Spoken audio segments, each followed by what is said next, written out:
Бърза оценка на състоянието на пациента. Казвам се Димитър Ненчев и съм парамедик.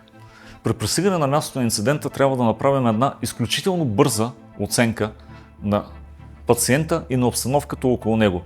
Тоест, ако има ПТП, трябва веднага да видим според това как е настъпило ПТП-то, ние да имаме ясна представа за механизма на травмата. Тоест, бил ли ударен автомобилът отзад или автомобилът се блъска в нещо.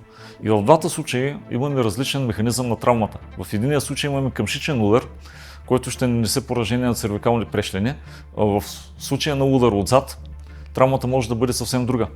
При един моторист, когато се блъсне, той най-вероятно в повечето случаи удрят се таза в резервоара и оттам настъпва счупване на таза. Друг случай също при ПТП. Наранявания от предпазния колан, наранявания на коленете вследствие на удар в таблото, наранявания на гърдите вследствие на удари на волана. От тук веднага трябва да предположим какво може да последва. Вътрешна хеморагия. Един от скритите врагове, който може да ни убие пациента много бързо. Така че винаги трябва на място на инцидента да направим много бърза оценка. Има ли медикаменти около нашия пациент? Има ли следи от употреба, злоупотреба с алкохол, наркотични вещества? Дали е направен опит за самоубийство? Има ли електрически ток? Инхалирани ли са някакви газове? Трябва ли да изведем нашият пациент от опасната зона?